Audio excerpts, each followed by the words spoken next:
রায় অনুযায়ী যারা মহল্লাদার আছেন এই মহল্লাদারদেরকে জাতীয় বেতন স্কেলের 20তম গ্রেডে বেতন নির্ধারণ করে তাদের 2011 সালের জুন মাসের 2 তারিখ থেকে বকেয়া বেতন সহ পরিশোধ করার নির্দেশ দিয়েছে। একই সাথে যারা দফাদার আছেন দফাদারদেরকেও একই আদেশ দেওয়া হয়েছে, তাদেরকে 19তম গ্রেডে নির্ধারণ করার জন্য নির্দেশ দিয়েছে এবং 2011 সালের জুন মাসের 2 তারিখ থেকে বকেয়া বেতন সুবিধাদি সহ সবকিছু তাদেরকে পরিশোধ করার নির্দেশ দিয়েছে। আর এই মহল্লাদার অথবা দফাদার যখন অবসরে যাবে, অবসর গ্রহণের ক্ষেত্রে মাননীয় আদালত বলেছেন যে পেনশনটা কাউন্ট হবে তারা যখন জয়েন করেছে, অর্থাৎ যোগদানের তারিখ হইতে তাদের এই সার্ভিস টাইমটা কাউন্ট করতে হবে অবসর গ্রহণের ক্ষেত্রে।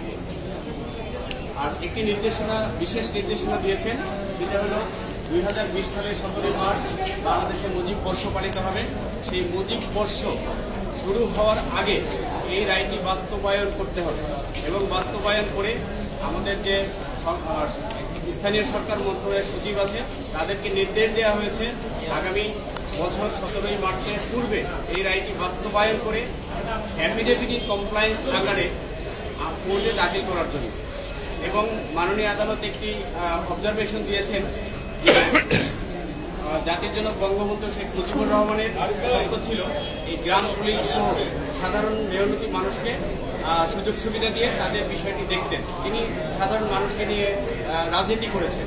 কাজেই যদি মুজিব বর্ষ শুরুর আগে এই রায়টি বাস্তবায়ন করে এই 47,000 পরিবারের পাশে আমরা দাঁড়াতে পারি, তাহলে বঙ্গবন্ধুর যে ইচ্ছা আদর্শ তারই একটি প্রতিফলন ঘটবে বলে আদালত মন্তব্য করেছে।